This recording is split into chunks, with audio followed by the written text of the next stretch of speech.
जय हिंद प्यारे बच्चों, आप सभी का स्वागत है जीके जिस गुरु के इस बेहतरीन से लेक्चर्स में। प्यारे बच्चों, जैसा कि आपको पता है कि बिहार पुलिस का एग्ज़ाम काफ़ी सारे वैकेंसी जो है आपके सर पर डाल दिए गए हैं बिहार पुलिस का, और एग्ज़ाम भी जल्द ही ले लिया जाएगा।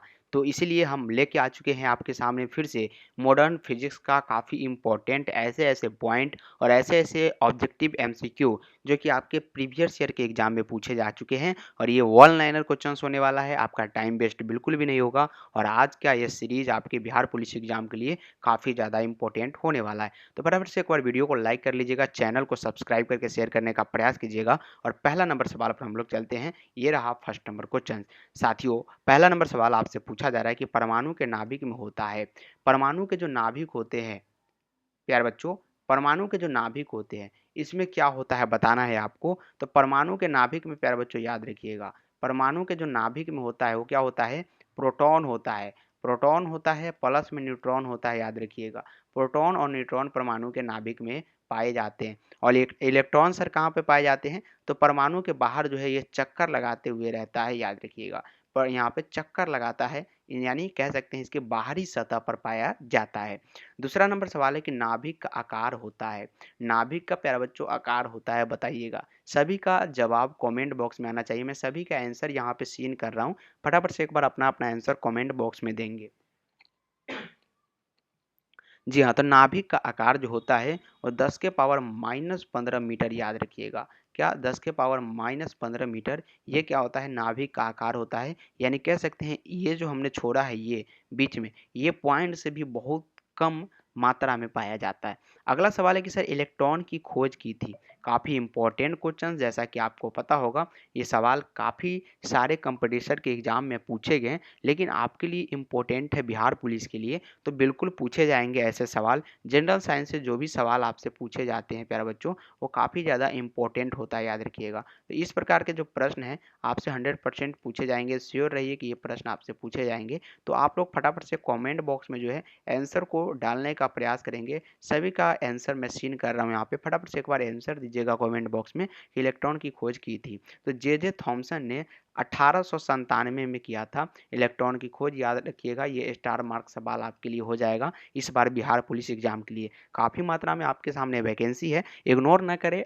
अभी फॉर्म को फिल करना स्टार्ट कर दीजिएगा, जब से भी स्टार्ट हो जाएगा फॉर्म फिल कर दीजिए और तैयारी में लग जाइए। और याद रखिए, स्टडी विथ रवि जो कि क्लास 12th का चैनल है, वहाँ पर भी आप लोग जो आपको छोटे भाई बहन हैं, वहाँ आप उनको भेज दीजिएगा, और जीके जीएस ग्रुप पर आप आ जाइएगा। काफ़ी मात्रा में क्वेश्चंस आपको यहाँ पे देखने को मिलेंगे। इलेक्ट्रॉन की खोज जो है जे थॉमसन ने 1897 में किया था। और प्रोटॉन की खोज, याद रखिएगा, ये भी सवाल, यानी इस पीपीटी को ही हम कहते हैं एमवीवीआई। एमवीवीआई पीपीटी इसलिए हो गया कि इलेक्ट्रॉन प्रोटॉन काफ़ी इंपॉर्टेंट आपके एग्जाम के दृष्टिकोण से माना जाता है। तो प्रोटॉन की खोज जो है गोल्ड स्टोन ने 1886 में किया था। कब, 1886 में, याद रखिएगा। तो ये भी सवाल आपके लिए वीवीआई इंपॉर्टेंट क्वेश्चंस है। अगला सवाल है कि सर न्यूट्रॉन की खोज की थी। न्यूट्रॉन की खोज बताइएगा, ये भी स्टार मार्क आप लिए रहने वाला है कि सर न्यूट्रॉन की खोज किसने किया था। तो न्यूट्रॉन की खोज जो है चैडविक ने, जेम्स चैडविक ने 1932 में किया था। कब किया था, याद रखिएगा, जेम्स चैडविक ने 1932 में। याद, ये ईस्वी भी याद रखिएगा, हो सकता है कि कहीं आपसे यही पूछ दिया जाए। तो जेम्स चैडविक ने, याद रखिएगा, न्यूट्रॉन की खोज किया था 1932 में। और इलेक्ट्रॉन का आवेश कूलॉम में होता है। इलेक्ट्रॉन का आवेश आपसे कूलॉम में पूछा जा रहा है। तो जैसा कि पता है सर 1.6 गुने 10 के पावर -19 कूलॉम होता है, और ये पता भी आपको रहना चाहिए, एक इलेक्ट्रॉन बराबर ये होता है, याद रखिएगा। अगला सवाल है कि सर प्रोटॉन का आवेश होता है। ये भी सवाल इंपॉर्टेंट है। इलेक्ट्रॉन का आवेश हमने देख लिया, प्रोटॉन का आवेश क्या होता है, यहाँ पे माइनस लगना चाहिए। इलेक्ट्रॉन का पूछा गया तो -1.6 गुने 10 के पावर -19 कूलम, याद रखिएगा। और यहाँ पे प्रोटॉन है तो प्रोटॉन प्लस में रहता है, 1.6 गुने 10 के पावर -19 कूलम, ये बिल्कुल यहाँ पे राइट है। तो ये काफ़ी इंपॉर्टेंट आपके लिए। और न्यूट्रॉन पर अगर आवेश पूछा जाएगा तो शून्य होता है। न्यूट्रॉन पर आवेश क्या होते हैं, शून्य होता है, याद रखिएगा। ये क्वेश्चन हाईलाइट आपसे बन सकता है कि सर न्यूट्रॉन पर जो चार्ज होता है वो चार्ज क्या होता है, तो चार्ज वहाँ पे शून्य होता है। अगला सवाल है कि सर प्रोटॉन की खोज किसने की थी।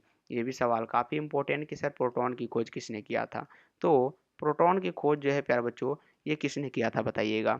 तो ये एडर्सन ने किया था। पॉजिट्रॉन है। यहाँ पे आप देख सकते हैं कि कितना बड़ा कंफ्यूज अभी हो रहा था हमसे और आपसे भी शायद हो रहा होगा। यहाँ पे पॉजिट्रॉन पूछा गया है कि न कि प्रोटॉन। तो पॉजिट्रॉन की खोज जो है एडर्सन ने किया है। किसने? एडर्सन ने, याद रखिएगा। एडर्सन ने, याद रखिएगा, पॉजिट्रॉन की खोज की है। हाइड्रोजन परमाणु के न्यूक्लियस में प्रोटॉन की संख्या होती है। यहाँ पे प्रोटॉन की संख्या पूछा गया है। हाइड्रोजन परमाणु के न्यूक्लियस में प्रोटॉन की संख्या यहाँ पे पूछा जा रहा है। प्रोटॉन कितना होता है? तो एक होता है, याद रखिएगा। अगला सवाल है, किसी तत्व की परमाणु संख्या नाभिक में संख्या किसी तत्व की परमाणु संख्या नाभिक में संख्या है तो प्रोटॉनों की संख्या है।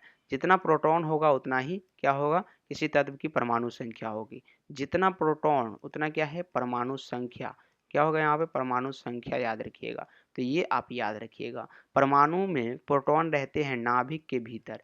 परमाणु जो होता है, ये मान लीजिए परमाणु है, यहाँ पे नाभिक है, इसके भीतर जो होगा क्या होगा? यहाँ पे प्रोटॉन होगा। प्रोटॉन क्या होगा? इसी के भीतर होगा, याद रखिएगा। तो ये काफ़ी इंपॉर्टेंट बनता है सवाल, जैसा कि मैं मॉडर्न फिजिक्स लेके आया हूँ इस लेक्चर्स में, जो कि आपके लिए काफ़ी वेटेज रखता है बिहार पुलिस एग्जाम के लिए। तो बिल्कुल भी इग्नोर ना करें। और जो भी कांस्टेबल से लेकर जो भी दंडा अधिकारी का एग्ज़ाम आ रहा है आपके सामने, काफ़ी वैकेंसी आ रही है, सभी में फॉर्म फिल करने का प्रयास करें। सभी का एग्ज़ाम अलग अलग आपके लिए होगा और ये आपके लिए रामबाण है और इस बार तो आप बिल्कुल सिलेक्शन लेके रहेंगे। 13 नंबर सवाल है कि सर इलेक्ट्रॉन वहन करता है।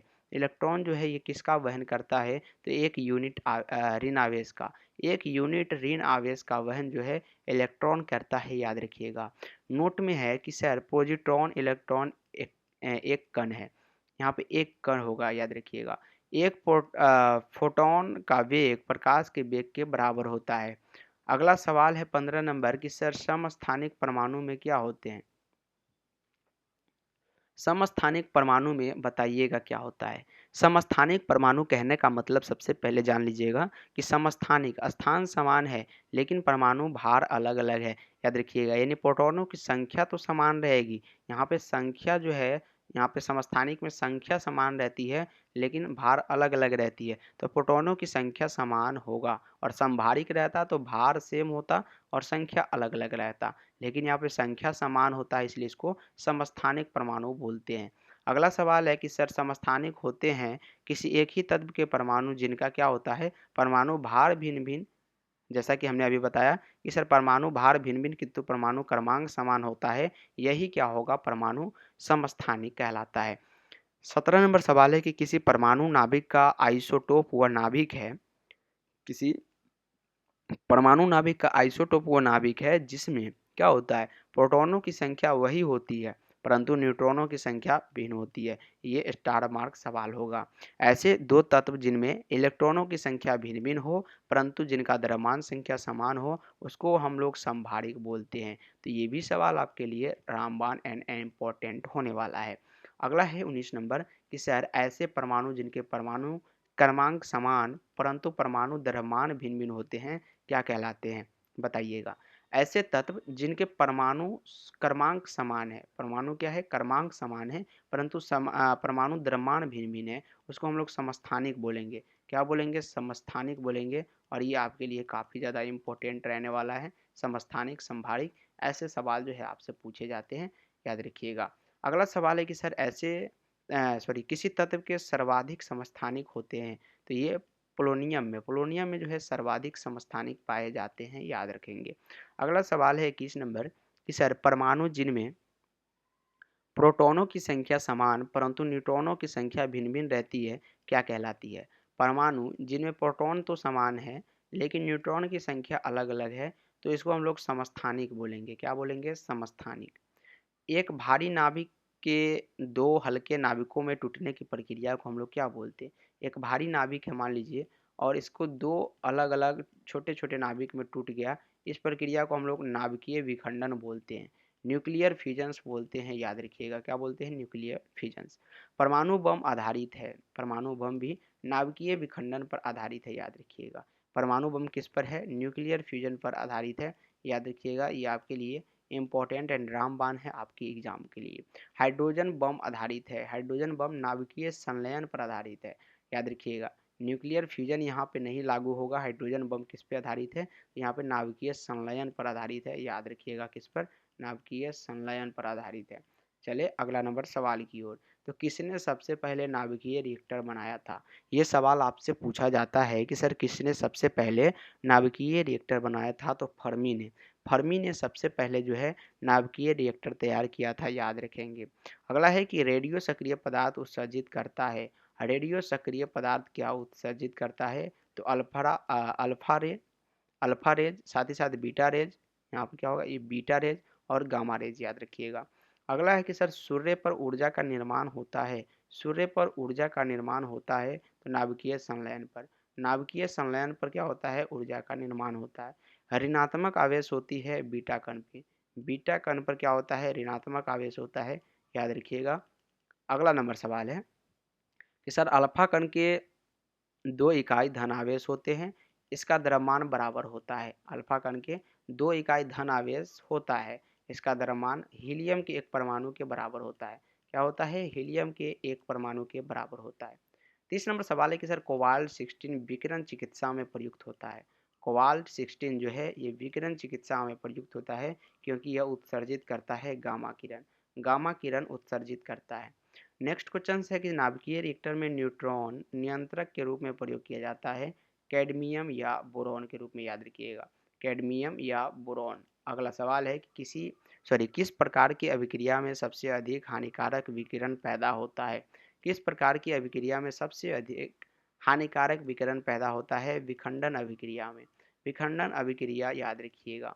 नेक्स्ट क्वेश्चन है कि परमाणु पाइल का प्रयोग होता है। परमाणु पाइल का प्रयोग ताप नाभिकीय संलयन के प्रचालन में होता है। याद रखिएगा। ताप नाभिकीय संलयन के प्रचालन में परमाणु पाइल का प्रयोग होता है। क्यूरी इकाई है। क्यूरी जो है रेडियो एक्टिव धार्मिकता का इकाई है। क्यूरी किसका इकाई है? रेडियो एक्टिव धर्मिता का। अगला है सर 35 नंबर सवाल आपसे पूछा जा रहा है कि नाभिकीय रिएक्टरों में ऊर्जा उत्पन्न होती है। नाभिकीय रिएक्टर में ऊर्जा उत्पन्न होती है, बताइएगा। तो ना यहाँ पे नियंत्रित विखंडन द्वारा। किसके द्वारा? नियंत्रित विखंडन द्वारा। याद रखिएगा। जीवाश्मों में उम्र ज्ञात करने के लिए प्रयुक्त किया जाता है रेडियो कार्बन डेटिंग का। रेडियो कार्बन डेटिंग का यूज जो है हम लोग इसमें करते हैं। Radio carbon dating. याद रखिएगा। ये ही यूज जो है हम लोग जीवाश्म जो बड़े बड़े चट्टान होते हैं उसकी उम्र का पता लगाते हैं कि कितने साल पुराना का ये चट्टान है। परमाणु रिएक्टर है, बताइएगा। आपसे एक अनुरोध है, आपसे एक रिक्वेस्ट है कि सर जीके जीएसई चैनल को एक बार आप लोग लाइक कीजिएगा। चैनल को जितने भी ग्रुप आपके सामने चल रहे हैं, RRB group D, NTPC, CGL या भारत के प्रत्येक कॉम्पिटिटिव एग्जाम के लिए जो भी स्टूडेंट तैयारी कर रहे हैं उन सभी के पास शेयर करने का प्रयास कीजिए और काफ़ी ज़्यादा हेल्पफुल होने वाले हैं सभी छात्रों के लिए। परमाणु रिएक्टर जो है आणविक भट्टी है। याद रखिएगा। पृथ्वी की आयु का निर्धारण किस विधि द्वारा किया जाता है? याद रखिएगा। ये यूरेनियम विधि के द्वारा पृथ्वी की आयु का निर्धारण किया जाता है। 39 नंबर है कि कल्पक्कम के फास्ट ब्रोडर टेस्ट रिएक्टर में कौन सा शीतलक के रूप में प्रयोग में लाया जाता है? तो एक गलित सोडियम। याद रखिएगा। नाभिकीय रिएक्टर में भारी जल डीओ का प्रयोग किस रूप में होता है? तो ये जो है मंदक के रूप में हम लोग करते हैं। मंदक के रूप में नाभिकीय रिएक्टर में भारी जल का यूज हम लोग करते हैं। निम्न तापी इंजनों क्रायोजेनिक इंजन के अनुप्रयोग किया जाता है रॉकेट में। याद रखिएगा। कुलिज नलिका का प्रयोग क्या उत्पन्न करने के लिए किया जाता है? एक्स किरण, एक्स रे। याद रखिएगा। X ray. अगला सवाल है 43 नंबर की। एक्स किरण मानव शरीर के किस भाग में पार नहीं कर सकती? अस्थि। अस्थि यानी कहने का मतलब है बोन को बिल्कुल पार नहीं कर सकती एक्स किरण। एक्स किरण के बंधन क्षमता किसके द्वारा बढ़ाई जा सकती है? तो ये कैथोड और एनोड के बीच विभवांतर बढ़ाकर एक्स किरण की बंधन क्षमता को हम लोग बढ़ा सकते हैं। डायोड से धारा कितनी दिशाओं में बहती है? तो एक दिशा में। डायोड हमेशा एक ही दिशा में धारा का प्रवाह करती है। सिलिकॉन सेमीकंडक्टर है। याद रखिएगा। कहने का मतलब अर्धचालक हम लोग बोल सकते हैं। अर्धचालक। याद रखिएगा। अगला सवाल की ओर हम लोग बढ़ते हैं। तो ये रहा सर एनपीएन ट्रांजिस्टर एन और पीएनपी ट्रांजिस्टर की तुलना में श्रेष्ठ होते हैं क्योंकि इनमें जो होता है इलेक्ट्रॉन का प्रवाह अधिक होता है। 48 है कि कौन सी धातु अर्धचालक की तरह ट्रांजिस्टर में प्रयोग होता है? जर्मेनियम। याद रखिएगा। और सेकेंड लास्ट क्वेश्चन आपकी स्क्रीन के सामने है कि जब जर्मेनियम जाली में आर्सेनिक परमाणु डाले जाते हैं तो बन जाता है बाह्य सेमीकंडक्टर बन जाता है। और याद रहे त्रिविमीय चित्र जिसके द्वारा लिया जाता है होलोग्राम द्वारा, याद रखिएगा। त्रिविमीय कहने का मतलब है 3D चित्र निकाली जाती है। तो 50 क्वेश्चंस का सॉल्यूशन हमने किया आज के इस लेक्चर्स में, जो कि भारत के प्रत्येक कॉम्पिटिटिव एग्जाम के लिए इम्पोर्टेंट है और आपके लिए खास बिहार पुलिस एग्जाम के लिए। तो आज का ये लेक्चर्स कैसा लगा कमेंट करने का प्रयास करेंगे, ज़्यादा से ज़्यादा वीडियो को लाइक करेंगे, चैनल को सब्सक्राइब करके शेयर कर दीजिएगा। तब तक के लिए आज के लिए इतना ही। Bye bye and take care. जय हिंद एंड जय भारत।